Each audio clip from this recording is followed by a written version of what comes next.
Kata orang itu surganya dunia loh, kata orang.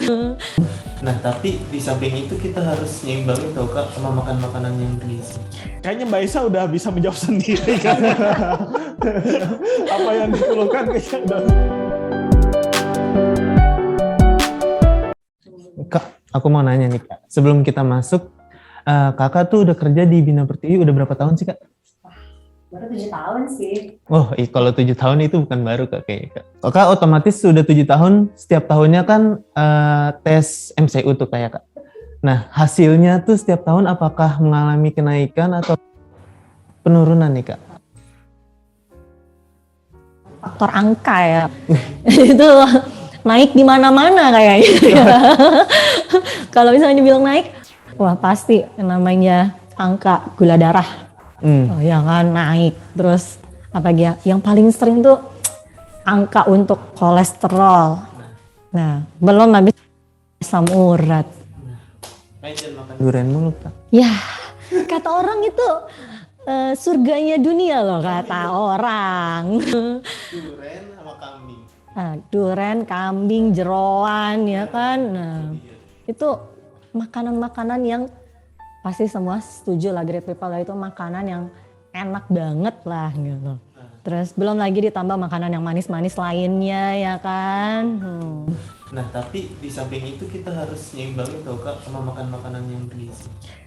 Iya, tapi kan lebih menarik makanan-makanan yang menyenangkan kita ya gitu.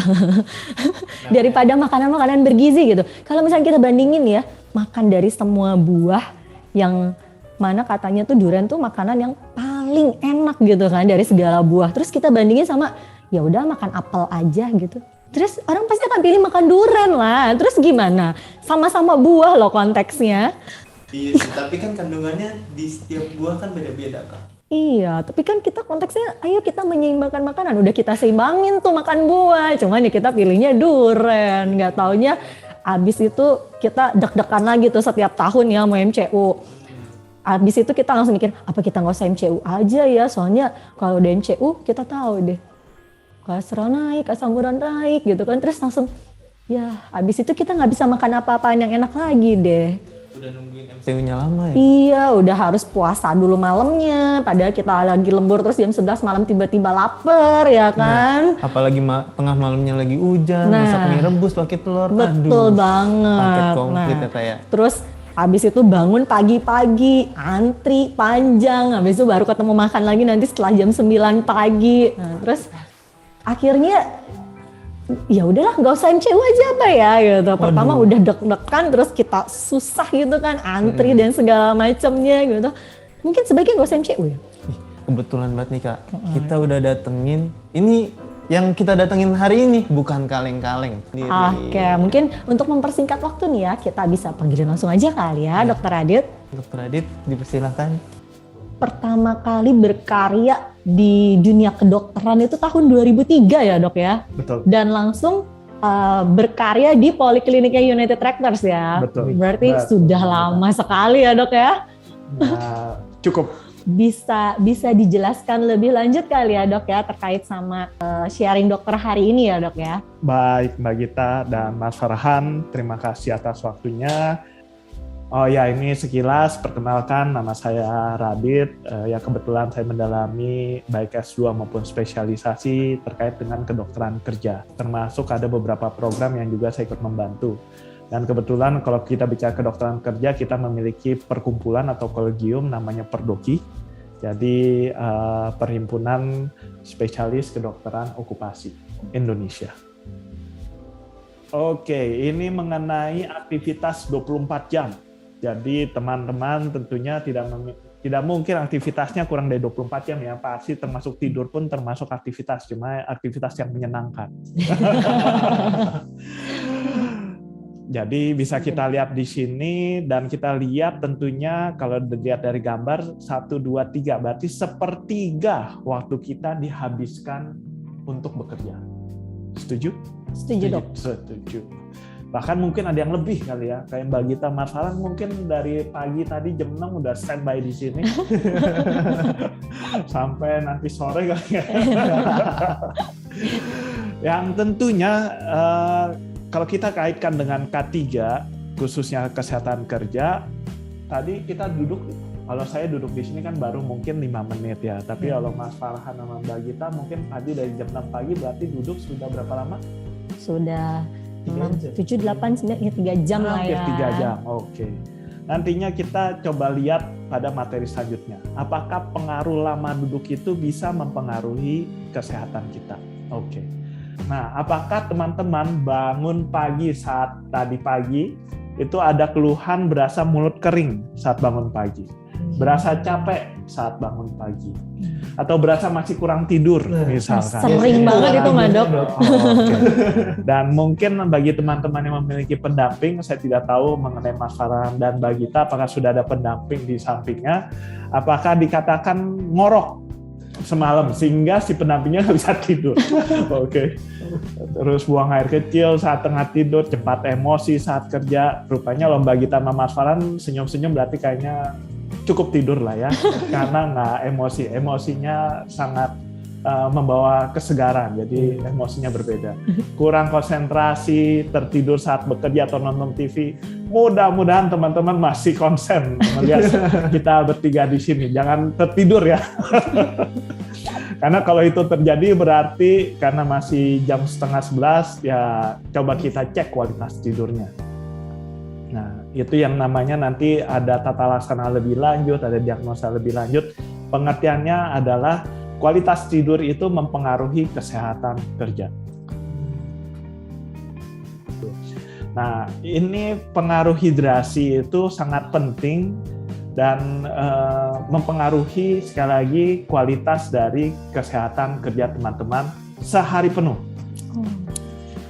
Jadi pengaruh hidrasi adalah pengaruh kecukupan cairan.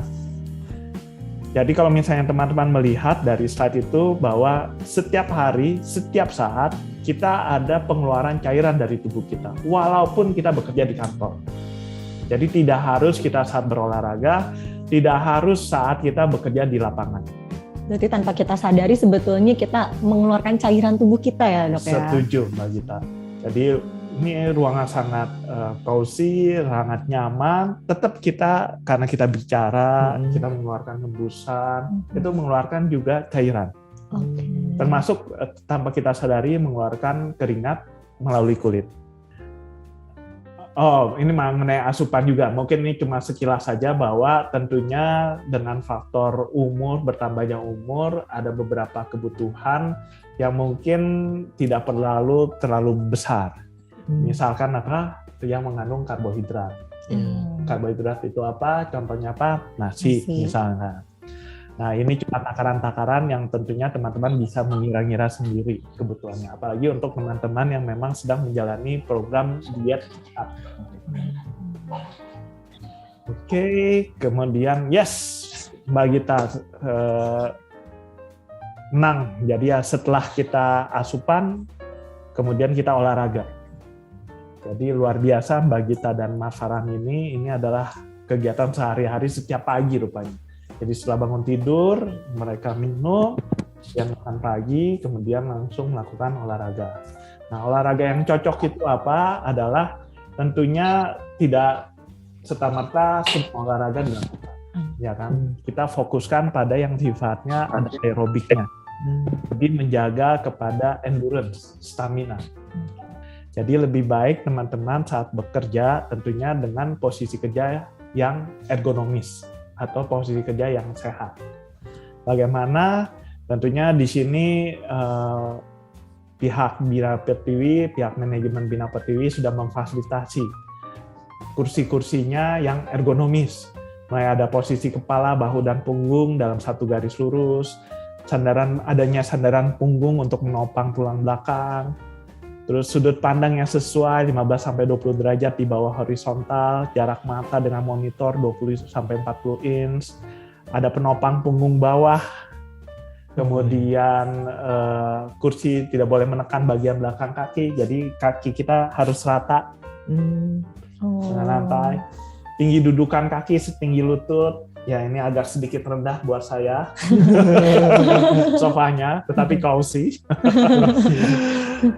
Oke. Kemudian keyboard dan mouse harus dekat dengan tubuh dan sejajar dengan pusar. Jadi mungkin teman-teman kalau misalnya meja kerjanya ya tadi kurang lebih setinggi dengan pusar, adanya sandaran lengan sesuai dengan tinggi siku. Kan lumayan tuh kalau nggak ada sandaran di lengan ya kan. Kalau kita ngetak-ngetik. Ya. Kecuali bagi kita lagi kerja, Mas Farhan pegangin. Saya yang nopang gitu ya. Oke. Kemudian tadi kaki menapak lantai, penyangga kaki dapat membantu mengurangi tekanan pada kaki. Jadi ada beberapa yang memang disediakan juga penyangga kaki. Karena rupanya kalau kita kakinya menapak lantai, kadang-kala juga pegel loh. Iya. Jadi dengan makanya kadang-kadang ada kan orang yang naikin kaki begini dok, gitu. Asal jangan kakinya naik ke itu lagi yoga kali ya. Bagian paha sejajar lantai dan bagian belakang lutut membentuk sudut 90 derajat. Oke. Ya, jadi mungkin di sini kalau saya melihat di Bina Pertiwi ini juga sediakan sih untuk yang sifatnya mungkin ada teman-teman yang pingin kerjanya berdiri. Dan itu memang tetap kita sarankan. Karena kalau misalnya kita terlalu banyak duduk, kemungkinan beresiko terkait dengan peningkatannya kolesterol, adanya peningkatan tekanan darah, tetap mungkin terjadi. Sedangkan kalau kita posisi kerja berdiri, metabolisme atau sirkulasi jauh lebih bisa lancar.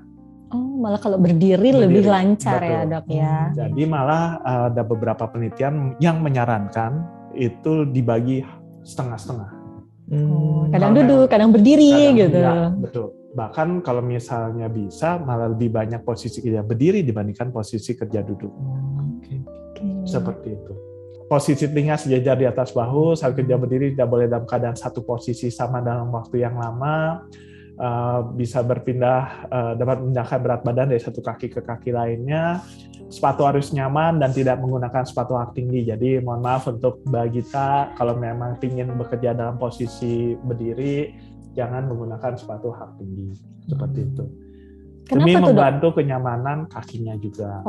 Bukan karena ada, itu bisa mengindikasi munculnya penyakit apa gitu kah, sangat dok? Bisa. Jadi memang kadang-kala kan untuk yang mohon maaf untuk wanita karena penggunaan sepatu high heel-nya cukup lama, kakinya itu berasa tidak nyaman. Karena ketidaknyamanan telapak kaki kita berarti ya dok ya. Jadi tetap namanya netral itu kan harus rata. Nah ini yang posisi kerja secara ergonomis dengan menggunakan handphone. Diharapkan teman-teman yang bekerja menggunakan handphone itu menggunakan nirkabel. Jadi headsetnya itu nirkabel, jadi lebih nyaman ya. Kemudian posisi saat bekerja dengan menggunakan HP tetap harus setinggi ukuran mata. Ya kadang-kala kan kita juga lupa ya, termasuk saya, jadi terlalu bawah sehingga leher kita agak sedikit membungkuk. Seperti itu. Sekali lagi usahakan posisi kerja ergonomis adalah posisi kerja di mana antara leher, kepala, punggung atas, punggung bawah itu lurus. Hanya untuk mereminding kembali bagaimana memitigasi stres kerja. Mulai dari sistem regulasi dari kebijakan dari pihak manajemen, sistem mensupport satu sama lain, mulai dari atasan, teman kerja, sampai dengan ya teman-teman staf di bawahnya, fokus pada apa yang dilakukan hari ini, belajar untuk mengatakan tidak terhadap hal yang membuat tidak nyaman, relaksasi, jangan terlalu keras pada diri sendiri, bersikap positif, olahraga teratur, ya mulai belajar memaafkan, tidur yang sehat, pola makan minum sehat, dan sekali lagi kebutuhan medical check-up ini membantu itu semua. Nah, ini adalah rehat kerja sejenak yang mungkin bisa dilakukan saat kita di tempat kerja. Dan tinggal disesuaikan aja. Kalau memang nggak ada kursi ya ini, kalau ada kursi ya silakan juga. Semuanya bisa dilakukan di tempat kerja tanpa harus keluar gedung lah, nyari sesuatu dan segala macam. Tidak perlu. Cukup di posisi tempat kerjanya masing-masing. Lanjut. Oke. Terima kasih teman-teman, salam sehat kerja, salam produktif, sehat selalu. Mungkin ada pertanyaan yang, aduh great people tuh pengen banget nanya nih secara langsung sama dokter, kita persilahkan untuk raise hand ya terlebih dahulu. Oke, sambil nunggu yang lain nih. Ya, Saya mau nanya deh dok. ya silakan. Tadi kan ada bahwa tidur ya. Ya, Nah, kira-kira jam tidur yang teratur itu berapa jam sih dok? oke. Untuk faktor usia produktif, rata-rata sih 6-8 jam. Tetapi ada beberapa yang sifatnya tidak diukur dari banyaknya jam Jam tidur. tidur, tetapi secara kualitas tidurnya. Kualitas tidur itu dilihat dari apa? Yang gampangnya tuh ngorok. Oh. Yang kedua itu dilihat kalau misalnya Mas Faham pernah mendengar namanya deep sleep, jadi tidur dalam. Nah, itu juga bisa mempengaruhi karena kalau tidur itu dibagi beberapa stase dan itu ada persentasenya. Dan kalau kita bicara deep sleep itu adalah bermain di stase N3 dan itu rata-rata kebutuhan persentasenya 15-20%. Mungkin teman-teman banyak yang memiliki aplikasi dari tidur yang ada di jam tangan atau yang smartwatch atau ya handphone yang jadi sudah ada aplikasinya sih. Oh. Ya. Nah, pertanyaan tadi kan dokter tuh sempat bilang kalau kita menggunakan handphone itu kan harus disarankan menggunakan near cable gitu ya kan, near cable. Nah, gelombang near cable itu tuh ada indikasi nggak sih untuk bisa merusak organ? Sejauh ini tidak, karena sudah ada berbagai penelitian seperti itu. Tetapi itu gelombang near cable ya. Tetapi kalau gelombang dari HP itu akan berbeda karena masih ada kontradiksi. Tapi kalau gelombang near cable tidak. Kalau mengganggu disarankan berapa lama kita diizinkan terpapar terhadap gelombang tersebut. Ya tentunya sekali lagi yang secara akut atau yang secara cepat itu menjadi gangguan itu berarti otot. Ya kan, kita tidak bicara terkait dengan terjadinya kanker dan segala macam itu terlalu lama. Tapi yang paling gampang terjadi adalah gangguan otot karena posisi kerja kita saat menggunakan handphone tidak sehat atau tidak ergonomis. Jadi kalau misalnya disarankan berapa lama penggunaan HP, seminimal mungkin. Karena kalau kita bicara posisi netral, itu adalah tadi posisi yang sebetulnya tidak menggunakan apapun.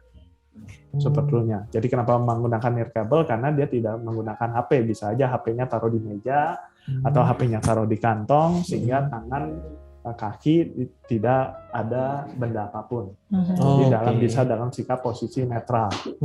Tapi kalau misalnya harus menggunakan HP kan mau nggak mau juga ada beban dan posisi tahanan terhadap ototnya tersebut juga harus dihitung karena ada tahanan.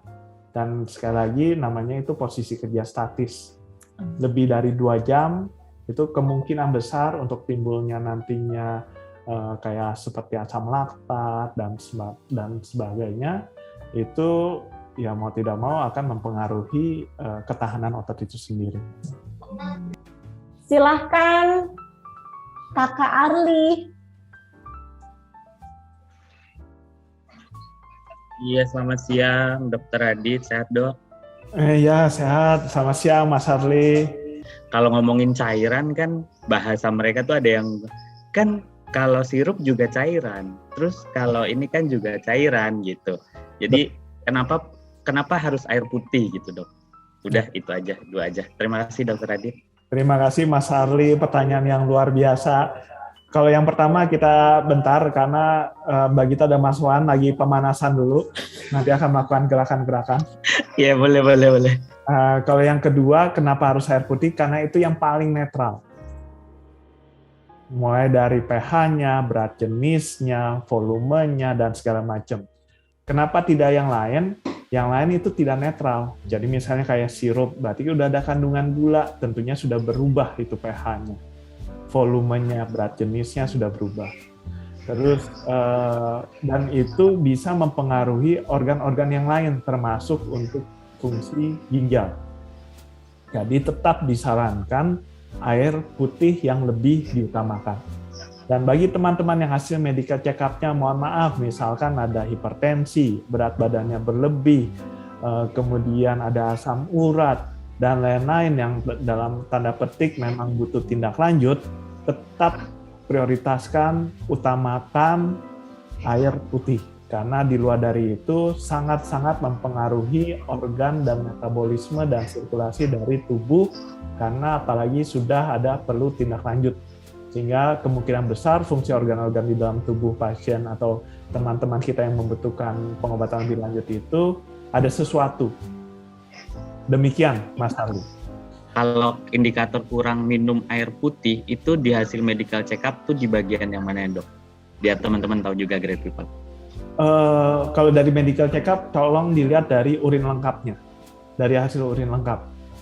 Pertama dari warna, kemudian dari berat jenis, kemudian dari pH, kemudian dari epitelnya. Kalau kebanyakan misalnya mungkin ada tulisan squamosa atau CA epitel, mungkin positifnya lebih dari 3, kemungkinan besar itu kurang air putih.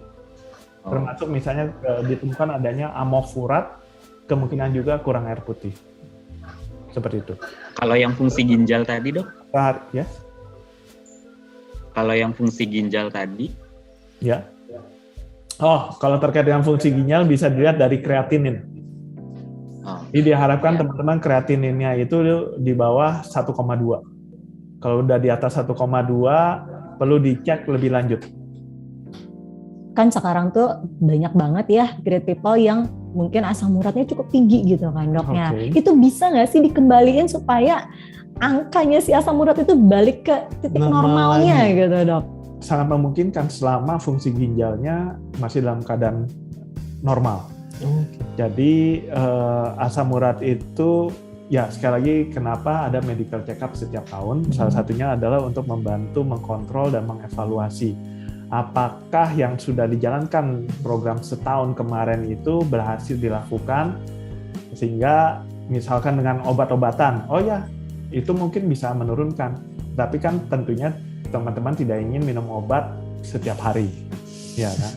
Jadi kemungkinan apakah asam urat itu dapat dari mana? Mungkin memang kurang minum, jadi perbaiki program hidrasinya. Mungkin ada kelebihan asupan terkait dengan makanan tertentu yang memang mengandung purin yang banyak, karena asam urat itu kan pada dasarnya purin. Mungkin banyak teman-teman yang purin itu ada di makanan kayak jeroan, otak, dan segala macam. Ya mungkin teman-teman itu sudah mulai mengurangi. Apalagi teman-teman yang mohon maaf sudah bertambah umur, ya dengan konsekuensi, ya dengan bertambahnya umur ada beberapa hal yang memang asupan sudah mulai dikurangi. Demikian sih. Tapi dok ya, kalau misalkan ya kita udah menjaga banyaknya konsumsi air minumnya kita gitu, ya. Air putih ya terutama ya. Nah terus tapi kita tetap seneng banget nih makan jero-jeroan gitu kan, tapi kita juga mengimbangi dengan yang namanya olahraga. Nah apakah itu bisa membantu untuk bukan menetralisir sih, jadinya menjaga gitu kan angka si asam uratnya sendiri gitu, sehingga dia tidak melonjak naik ke atas walaupun kita sebetulnya ya tetap aja makan gitu kan seperti biasa gitu nggak sih dok? Sangat mungkin, tetapi pengalaman saya itu tergantung dari umur, termasuk juga dari riwayat penyakit, penyakit orang tua. Oh bawaan ya, genetik ya. Ya, misalkan mohon maaf orang tua kandung kita memang ada bawaan asam uratnya tinggi. Nah, mohon maaf untuk yang punya riwayat penyakit orang tua demikian, tingkat resikonya lebih tinggi. Sekali lagi itu gunanya medical check up. Jadi diharapkan buat teman-teman Bina Pertiwi jangan melewatkan kesempatan medical check up yang sudah disediakan oleh pihak manajemen Bina Pertiwi. Sehingga itu menjadi rekapan buat teman-teman untuk mengevaluasi, untuk mengkontrol, untuk mengetahui improvement yang sudah dilakukan teman-teman setahun kemarin. Demikian, Mbak Gita. Jadi aku sering banget sakit punggung yang terkadang itu sampai nggak bisa bangun, dan aku sadar kalau itu memang karena pola hidupku yang berantakan. Waduh Mbak, misalnya aku lupa bahkan nggak suka minum air putih. Waduh Mbak. Pola tidur yang sedikit, wah luar biasa. kadang malah kebanyakan. Jadi sedikit atau banyak nih? Juga kebanyakan duduk karena memang kerjanya mengharuskan duduk karena harus depan laptop. Dan yang aku takutkan adalah masa tua aku nanti. Oh, oke, luar biasa Mbak Aisyah ini. Intinya sih, sekiranya bisa di-sharing tidak ya dok, untuk penyakit-penyakit yang memungkinkan berhubungan dengan sakit punggung itu sendiri. Oke, Mbak Aisyah. Kayaknya Mbak Aisyah udah bisa menjawab sendiri kan. Apa yang dikeluhkan kayaknya udah terjawab sendiri. Jadi kalau misalnya ditanya sakit apa aja punggung itu memang banyak sih. Tetapi menurut saya dari yang Mbak Aisyah sudah bisa mengobservasi sendiri, mengidentifikasi sendiri, coba pelan-pelan dari situ. Bikin pola hidupnya yang tadi Mbak Aisyah bilang misalnya kebanyakan duduk. Tadi kan Mbak Gita, Mbak Farhan udah informasikan, misalkan pola duduk yang kalau memang bisa nih, itu di bawah 8 jam. Ya walaupun saya sendiri belum berhasil juga, tetapi setidaknya kita udah tahu nih. Tapi ya setahu saya sih, tetap misalkan terlalu banyak manis atau terlalu banyak asin, perut kita itu ada ketidaknyamanan sebetulnya kalau berlebihan. Jadi karena tubuh kita itu sudah disetting secara demikian sempurna, kalau ada sesuatu itu pasti ada gejala kelebihan sesuatu ya. Jadi kalau misalnya kita bicara gula, sebetulnya kecukupan gula kita itu kan untuk misalnya laki-laki itu cukup paling banyak nih 9 sendok teh. Kalau untuk perempuan 6 sendok teh. Ya ada yang 37 gram atau 27 gram. Tapi ini kan gampangnya itulah ya, 9 sendok teh. Tunggu dok, itu 9 sendok teh per hari? Per hari. Oh, per hari. Ya. Jadi ya disarankan itu kan maksimum ya, nggak harus teman-teman harus pada yang saat kelelapan, oh saya masih cukup. Ya nggak kayak gitu loh. Oke, jadi Mbak Aisyah sekali lagi, kita nggak usah berpikiran yang macam-macam, kalau sakit punggung atas itu apalah kejepit saraf lah apa. Saya rasa tidak. Kalau dari Mbak Aisyah tadi udah identifikasi sendiri, saya rasa itu dulu aja lah, pola hidupnya dibenerin. Oke, banyak banget. Ya memang kan tadi kita udah sebutin ya, banyak banget insight yang bisa kita ambil. Bahkan yang awalnya kita nggak tahu menjaga kesehatan itu hanya kesehatan fisik, fisik semata gitu kan. Ternyata nggak cuman fisik, tetapi juga menjaga kesehatan mental, spiritual, dan juga sosial kita gitu. Nah, oleh karena itu, yuk tunjukkan kalau kamu peduli.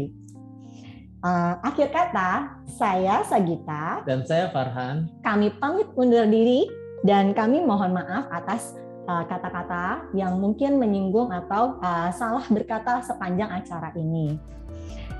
Akhir kata, saya Sagita dan saya Farhan. Kami pamit undur diri dan kami mohon maaf atas kata-kata yang mungkin menyinggung atau salah berkata sepanjang acara ini. Nah, sampai berjumpa di acara berikutnya. Baik, kita tutup dengan dulu kali ya Kak ya? Boleh. Bina Pertiwi. Trust us, we are great. Wassalamualaikum warahmatullahi wabarakatuh. Bye-bye.